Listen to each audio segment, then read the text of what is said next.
This is Emily from Sex with Emily, and you are watching the Sexy Mr. Media. Enjoy the show.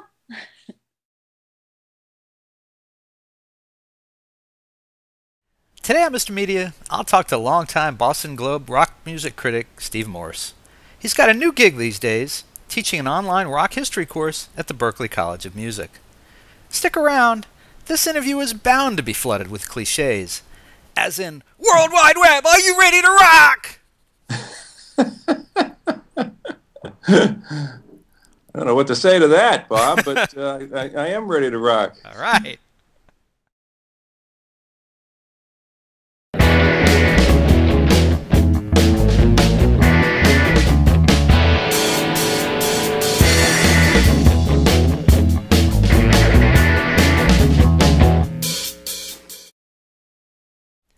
Mr. Media is recorded live before a studio audience of air guitar students who failed the Groupies 101 exam in the new media capital of the world, St. Petersburg, Florida.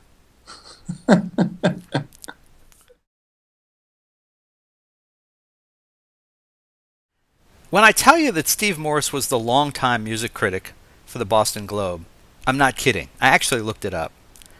I seem to recall him being on the job during the years that I flitted in and out of similar positions at the St. Petersburg Times and Tampa Tribune during the mid-1980s, and many a freelance assignment before that. Could it really be the same Steve Morse? Indeed it is.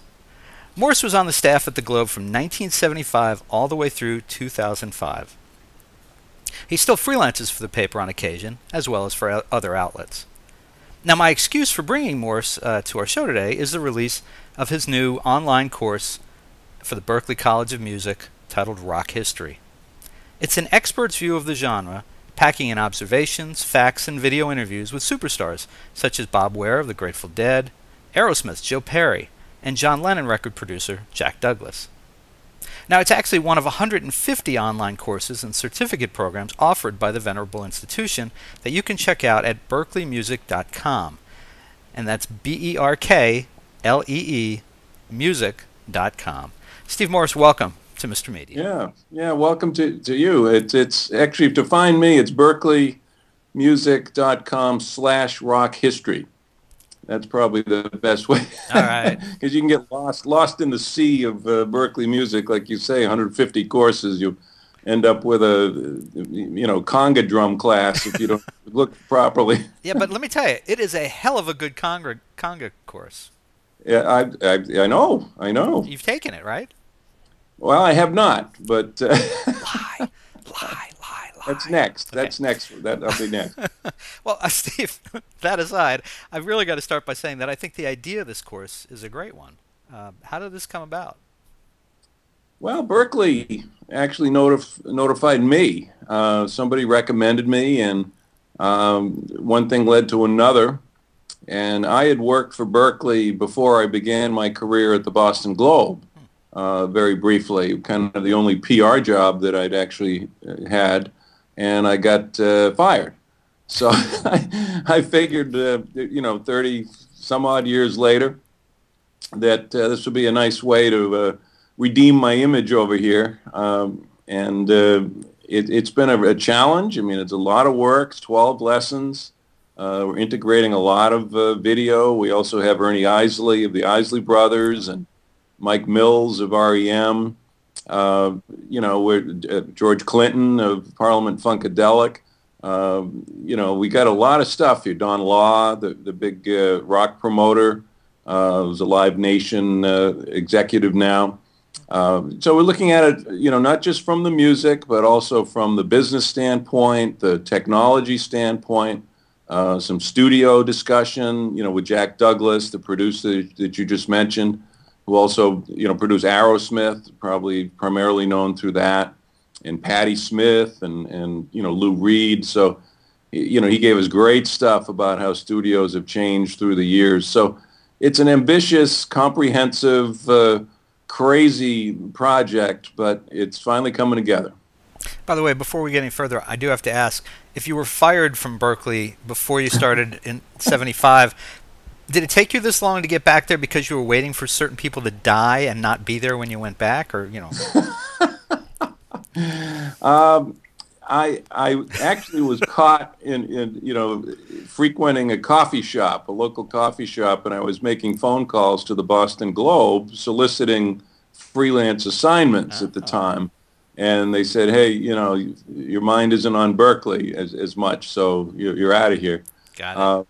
But then I had a good relationship with them through the years, and a good relationship with them now, and it's a big school. I mean, since the 70s, it was more of a jazz school then, and now it's evolved into, just every kind of music, and, the rock opportunity. This is the first online rock history course at Berkeley. They have a course, if you come to the school in person in Boston, they have a course in it, a real traditional classroom course, but this is the first online one, and it was an offer I couldn't refuse. It's given me a chance to really go back through my memory bank, and I grew up in the 60s. I saw the Stones a couple times, and including in England, the Hyde Park concert, the first concert with Mick Taylor right after Brian Jones died.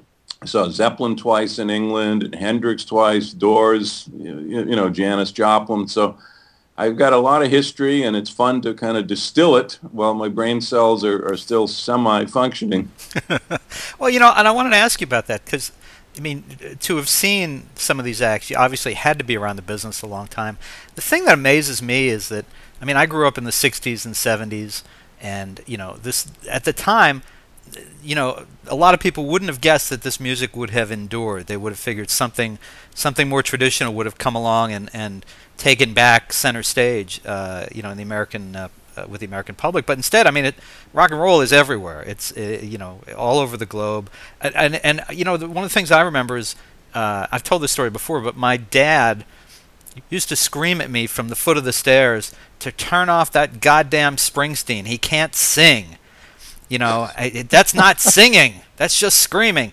And I think now, I mean, I've got a teen daughter of my own, and she turned me on to the Black Keys in the last couple months. I don't see that as ever happening with my parents and me. Whereas now it's just that's American music. It's not it's not fighting against Sinatra and Bing Crosby still. Right. Or Tommy Dorsey or whatever. Yeah, but, well, they say it's not rock and roll unless it angers your parents a little bit, right? So there's still some stuff today that would probably fire up a lot of parents, some of the crazy metal and, whatnot. It's crazy, misogynistic rap might bother them a little bit too. But yeah, you're right. It's become the mainstream music, and these people your dad yelled about, like Springsteen. I mean, these are the new Sinatras. And I wonder. I wondered, if my daughter was going to push back against like Springsteen, because I mean, I love Springsteen. I'm a Jersey boy. I love Springsteen. But I mean, yeah. She went to see him in concert with me 2 years ago, I guess. It was right after Danny Federici had died. It was the first concert after Federici had died. Maybe it was 3 years now. And she was like, "Oh, Dad, do I have to go?" And then afterwards, she was on her feet. She got into the whole thing, and and I went with her to see Green Day. But I don't, it's a generational thing that would not have happened 20 years ago. I just don't see the parents would have gladly gone with their kids. And so the reason I bring that up is what this generation of kids that is studying music today, either as a vocation or because they just have an intense love of it, what are they not hearing? What are they not learning about the history of rock music? Well, the attention spans are short these days, whether you're older or younger. And I think a lot of the history gets lost in the shuffle. I mean, the radio stations are so segmented today. You have your, even like the classic rock stations, they don't go back that far. And some of the oldie stations are no longer around. The music from the 50s and whatnot, you have trouble hearing. I mean, satellite radio is an outlet, but I think a lot of people are so caught up in the moment, and music is maybe less important overall, in the scheme of things as it was maybe when we were really getting into the Stones or Springsteen. It was a lifelong kind of pursuit and passion. Bob Weir, the Grateful Dead, talks about that, with me, and how, in the 60s, for example, in San Francisco, the Renaissance that went on.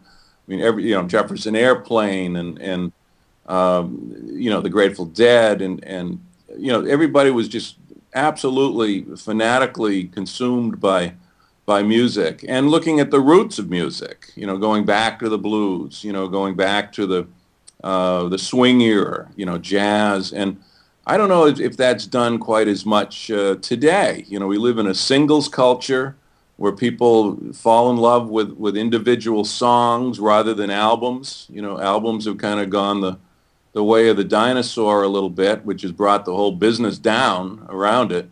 So a lot of kids are just into singles rather than looking at a career arc of a band and gee, the fifth album signified this, and you know what I mean? I mean, I think we need to keep that legacy alive, and I find this to be really an honor to do this with Berkeley, because they've given me carte blanche. They pretty much said run with it. I mean, nobody's over my shoulder saying oh, you got to make Springsteen into the guru of all gurus. I mean, I've also we do a lot of the secondary figures and the the cult heroes, the ones that might not have gotten on the radio, but, were still important in the scheme of things. We covered Frank Zappa, for example, the iconoclasts. I mean, there's a real wide net here. And they're also, I think, reaching out to some older people. It's not just young students, but they're even reaching out to the AARP crowd, the baby boomers who might want to relive their youth. I mean, this course you can take for course credit, but for $200 less, you don't have to take it for course credit. You can just take it for yourself. And I think that's hopefully going to attract, some of the, people who are semi-retired or whatever, and, want to go back. And we've got a lot of great old video footage. We partnered with Wolfgang's Vault, which is Bill Graham's archives from the old Fillmore days. Bill Graham, the West Coast, promoter, and just dynamite stuff. The Byrds at the Fillmore in 1967, and invaluable footage. And my site developer, a fellow named John Scotty, younger fellow, the whiz at the computer, which I'm not. I mean, he's finding all kinds of stuff, interactive stuff. Conversation between Buddy Holly and his record, company, Contact, and, a little bit of an argumentative discussion at that. Buddy wanted to put some music out that they didn't want him to do, and, things that are really beneath the surface. We're not just listening to the songs. We've got a lot of, interesting, rare video, interactive things, and, it's really coming together as an exciting, I think, rock history that hasn't been done before. I mean, I've seen a lot of rock histories that are a little bit dry and academic and Rolling Stones, perhaps. It's sterile. Yeah. Well, what we kind of really give some energy to this, just like rock and roll itself. How do you account for regional differences in rock? For example, now you've got Joe Perry of Aerosmith.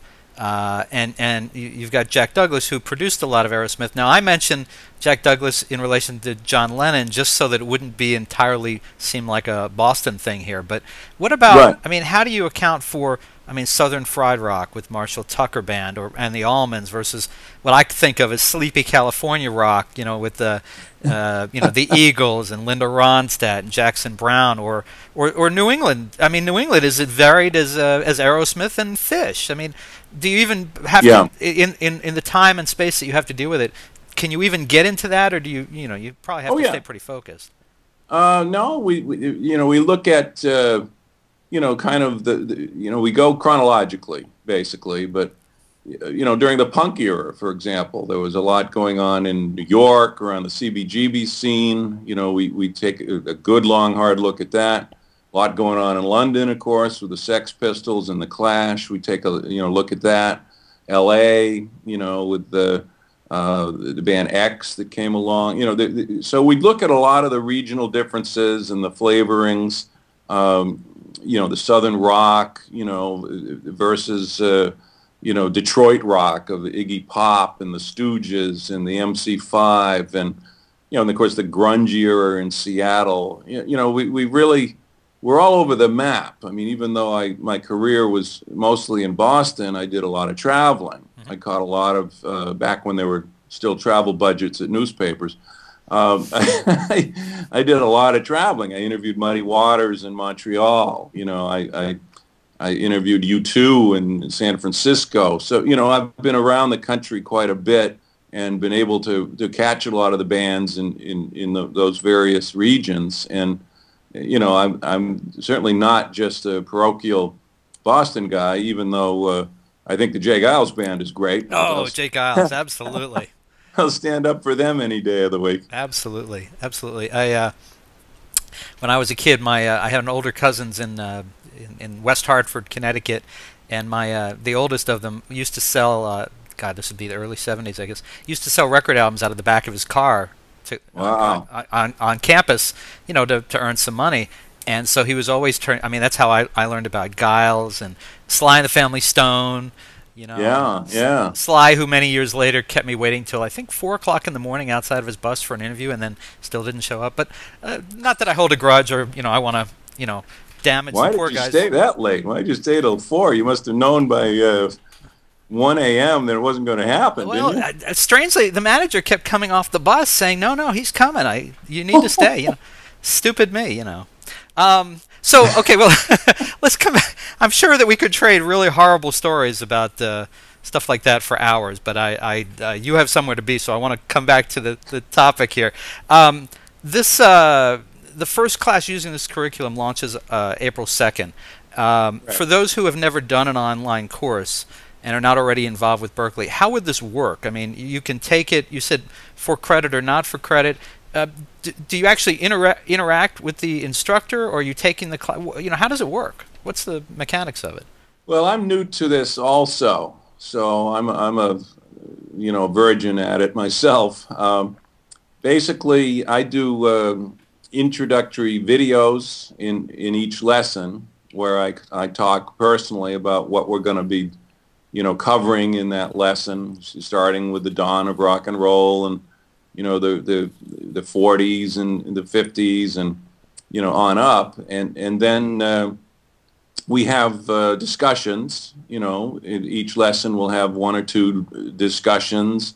For example, in the 80s when the rock censorship went down, Tipper Gore and that whole putting advisory stickers on the albums, kind of put a discussion out there. What do you think of rock censorship? Get people thinking about it. And then we have. I'm available for a chat each lesson. Where we really get to interact, personally. And then there's an assignment each lesson, which is generally an essay, a short essay. Because you can't give quizzes anymore online. The days of you can Google the quiz and get it in 2 seconds. So that's gone. You can't run it like a traditional course. In a classroom. But I think it gives enough of a personal touch. The course is restricted to 20 per class. Oh. So we're not talking about. I'm not doing this for 200 people in the same class. Because Berkeley believes very much in collaborative learning, that a lot of what takes place online, the students will learn from each other. And I think that's the key. It's not like some hierarchy of just, teacher, and, on a pedestal and pupil, down on the bottom. Everybody's in this and collaborating, and, I look forward to seeing what's going to happen. I mean, it's new to me as well. So these are... And they're readings. We have readings, each chapter and so forth. But it's a lot of text. I mean, I've written about 5,000 words per lesson. Mm-hmm. So there's a lot of BS that I'm throwing out there. He didn't say, folks at Berkeley who fired him 35 years ago, he did not say BS. He said loving things about the text and the language, and it's all very carefully crafted. There you go. Each word chosen specifically for a reason. Exactly. So Thank you, Bob, for clarifying that. Of course, it's what I'm here for, Steve. So the class, I want to make sure I understand. The class is going to be given at a set time. It's not like I can just sign up for the class and go and watch it at any time in my underwear from home. And no, you can. You can, absolutely. I mean, the chats will have to be at set times, and because 40% of the enrollment in a lot of these courses is international, I'm going to have to be flexible. I'm going to have to be available maybe at noontime once a week, and maybe at midnight once a week for people who are, in China or Japan or whatever. So I can't, but yeah, you can certainly go through the class at any time. You get the whole class for, I think it's 1 year. You're entitled to have it for 1 year. And certainly you can watch it in your underwear if you're so inclined. I'm doing this interview in my underwear. What can I say? Okay, well, okay. Sorry, ladies and gentlemen. Too much information there, Bob. Yeah, but all right. Sure it is. So there'll be some essays to be done, which I guess would qualify as homework. Do you generally take the class then at your own pace? Well, you can, you can essays amplified by sources, and that could be a YouTube video to demonstrate. That's your so sad. I'm sorry. As a well, as a child of the '80s, it's so sad to think that you could work on your essay based on what you might see in a YouTube video. It makes perfect sense, I know, but well, it can be helpful in terms of some of these things are Bo Diddley. I mean, caught in a club in Mississippi. Stuff that really wasn't available to us before the internet age. So you got to roll with the punches. I mean, this is not typical learning. I mean, having a rock history course is not typical learning, right? I mean, a lot of schools are not going to have that. That would be considered perhaps a frill. But I'm really making it into a course that I mean, it's our cultural history. I mean, this is something that is, we're looking at social histories, political history. We're looking at the Vietnam period, the protest songs that came out of it. We're looking at the 50s with the racial divide that went down, and how Alan Freed came along and his shows, the integrated, Chuck Berry playing a show with Buddy Holly, and, just the rock and roll being a very positive factor, not just getting parents angry, but, changing the culture, changing the way people, view each other, and the progressive side of rock, we're looking at that. What about the influence of sex on rock and roll? Because certainly, sex, a big part of, what drives rock and roll. Literally, I mean, Well, Rocket 88. We're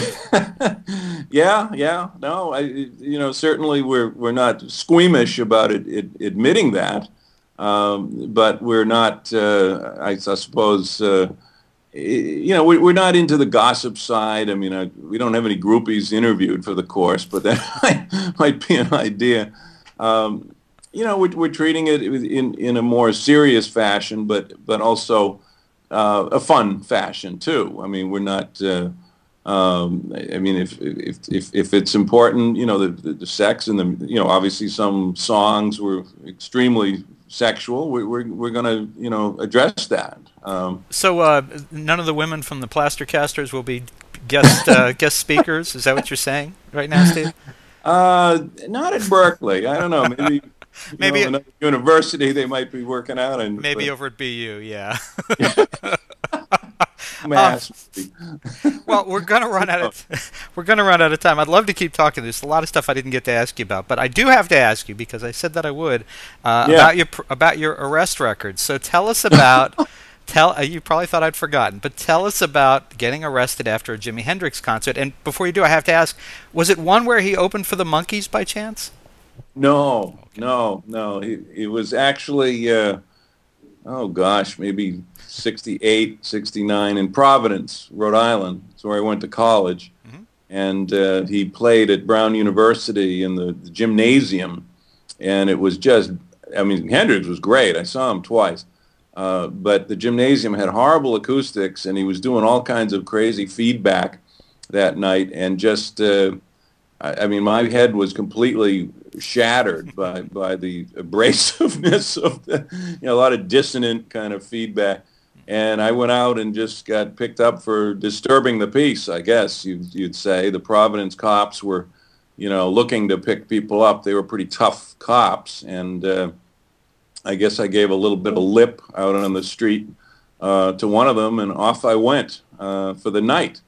So it was not, it was not fun. And the next morning I came into, you know, they arraigned me, and they brought me into court, and I was handcuffed to somebody who'd shot a cop. Wow. So here I was coming from a Hendrix concert. You know, I thought I had problems. And my dad, somebody called my dad, and so he was in the courtroom, you know, of course, beaming with pride. I'm sure. Oh, the places you'll go, the people you'll meet. But hey, it's rock and roll, right? I mean, everybody's got some story about that. And we have to, I feel like I have to point out, this was before you were the distinguished rock music critic for the Boston Globe. Well, thank you. Distinguished, yeah. It's not always a word in my vocabulary, but I'll take it wherever I can get it. All right, all right. Well, folks, listen, you can learn more about writer Steve Morse's new rock history course, available exclusively through the Berklee College of Music online at berkeleymusic.com/rock history. And Berkeley is spelled, for those of you who are not up on these things, Berklee. This is in Boston, not in California. That's how you kind of distinguish it. Steve, aside from the Berkeley URL we just gave out, can people find you online? Do you have your own website, Twitter, Facebook, any of that kind of stuff? Well, I'm a little bit underground, actually. I do a lot of projects. I did the liner notes for a box set for Billy Joel, you know, recently that came out. I did, you know, liner notes for Greatest Hits by Dave Matthews Band. But I actually don't have my own website. I mean, I'm on Facebook and all that kind of thing. But I'm you know, a little bit underground because for 30 years I was right on the front line. And I tell you, you know, I mean, I went to 250 shows a year for 30 years.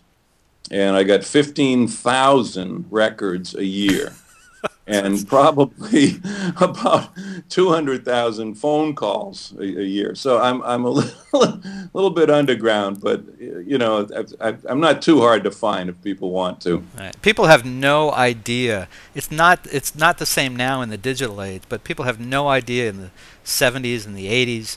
And the early 90s, the stuff that would come at someone in your position, the piles of records and releases and the phone calls. And let us not forget, because I'm sure you got these, because I know I got them, the handwritten letters written in crayon from people who were not happy about something you said about their favorite artist. No, yeah. Well, I've got it all. I mean, you know, it's been great. It's been a great ride. So I'm certainly, you know, I met some guy at a party, and I started complaining about an aspect of my job, and he says, "Look, I don't want to hear about it. I mean, I work in some cubicle, you know, forgotten away, you know, in an insurance company, and you're out catching, you know, the stones. So I don't want to hear one negative thing about your job." And people, they don't want to hear it. I mean, it's been a lucky, you know, career, and I'm the first to be thankful. Now, when the toughest thing about your night is it's 12:30 at night and you're trying to find a phone so you can call in your review of you know, the Nirvana or whomever. Yeah, too bad for you, pal. Yeah, exactly. Exactly. Yeah, and finding a bar to go to for last call, that can be a big problem. Exactly. Yeah, people hate that stuff. Steve Morse, this was a lot of fun. Thank you so much for joining us, Mr. Media, and good luck with the course. Thanks, Bob. I enjoyed it. All right, you be well. You too.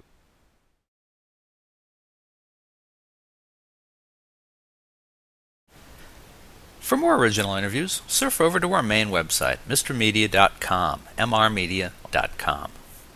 If you've enjoyed today's show, subscribe for free to Mr. Media via email, RSS, or iTunes, and you'll never miss a show.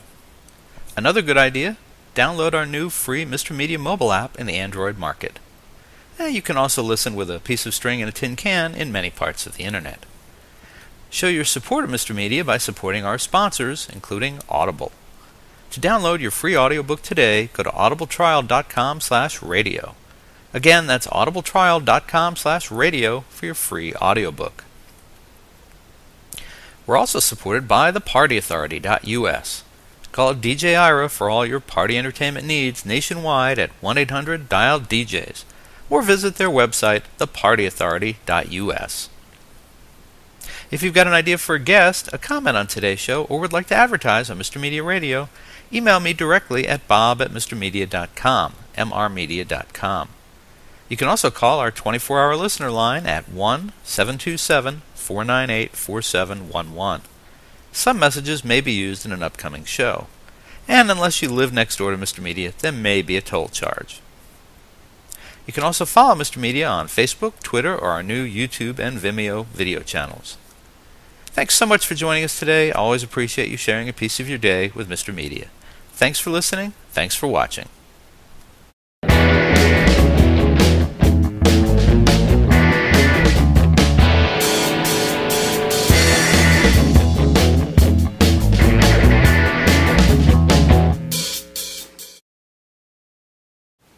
Hey everybody, this is Bob Andelman from Mr. Media. First of all, I want to thank you for years of support listening to this show. We're starting our 6th year, it's hard to believe, our 6th year as 2012 starts, and heading towards our 1,000th online podcast, audio and video. It's pretty amazing, frankly. I remember starting it several years ago thinking, this will never last. And podcasts, that's as stupid a word as blogging. But here we are, starting our 6th year and heading up to 1,000 interviews. And I want to thank everybody for listening and supporting the show. I also want to tell you that one of the things that's been very helpful for this show is Stitcher Radio. Yes, this is sort of a commercial. Now, there are millions of smartphone apps in the world, but I only use one several times a day, Stitcher Radio. I build my own radio station to listen to broadcast and online shows when I want and in the order I want. CNN News Update, Onion Radio News, WTF with Mark Maron, MSNBC's Morning Joe, Studio 60, the TechCrunch headlines, and of course, Mr. Media. It's free. It works on iPhone, Android, BlackBerry, Palm Pre, and much more. And you can get it for free for yourself. Try it out. I guarantee you're going to love it. Stitcher.com/MRmedia. That's Stitcher.com/Mr. Media. You're going to love it. And thanks again for supporting the show.